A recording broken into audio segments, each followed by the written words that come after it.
Hello বন্ধুরা, আজকে ব্লগটা ঠিক এইভাবে শুরু করছি এবং অন দ্য ক্যামেরা যেটা বলার কিছু কথা আপনাদের সঙ্গে শেয়ার করতে আসলাম।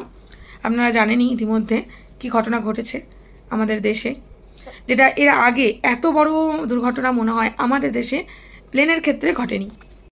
বাই দ্য ওয়ে, যেটা বলছিলাম যে হয়তো আমরা শোক প্রকাশ করলে কিছুই হবে না, শোক প্রকাশ করলে তাদের আত্মার শান্তি কামনা করবো এইটুকুই, কিন্তু সেই মানুষগুলো, যে মানুষগুলো স্বপ্ন চুরমার হয়ে গেছে, সব কিছু শেষ হয়ে গেছে এক নিমেষে, তাদেরকে আর কোনোদিন ফিরিয়ে আনতে পারবো না। সব থেকে বেশি খারাপ লাগছে কি জানেন তো, যে আমার মৃত্যু হবে, আমার দিনটা শেষ, এটা আমরা বুঝে গেছি। 3 মিনিট হোক কি 1 মিনিট আগে আমরা এটা বুঝে গেছি যে 1 মিনিট বা 30 সেকেন্ড বা 45 সেকেন্ড পর আমাদের জীবনটা শেষ হচ্ছে। এটা যে জেনে যাওয়া, এই যে আমরা মৃত্যুর মুখে ঢলে পড়ছি, এটা যে কতটা কতটা ভয়ানক, সেটা যারা ওই অবস্থায় ওই সিচুয়েশনে ছিল তারাই জানে। তারপর যেটা, এ তো এক গেল যে ভয়ানক, তারপর যে ডাক্তাররা হোস্টেলে সবাই লাঞ্চ করছিল, তারা কিন্তু একদম বিন্দাস মোড়ে ছিল, স্বস্তির পরিবেশ, দুপুরের মধ্যাহ্ন ভোজনে তারা ব্যস্ত ছিল। তারা কখনো ভাবেনি যে হয়তো এই খাওয়াটাই আমাদের শেষ খাওয়া। ভাবতেও অবাক লাগছে, মানুষের জীবন এখন জাস্ট ক্ষণিকের অতিথি হয়ে গেছে।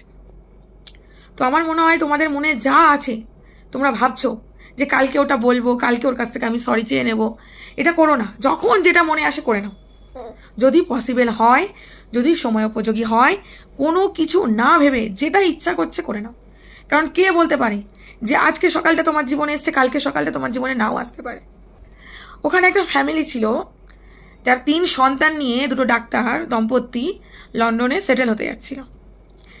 তারা কিন্তু অনেক স্বপ্ন দেখেছিল যে এখান থেকে আমরা ওখানে গিয়ে এইভাবে এইভাবে থাকবো, এক্সেট্রা এক্সেট্রা এক্সেট্রা। কয় সেকেন্ডে সব শেষ, চুরমার।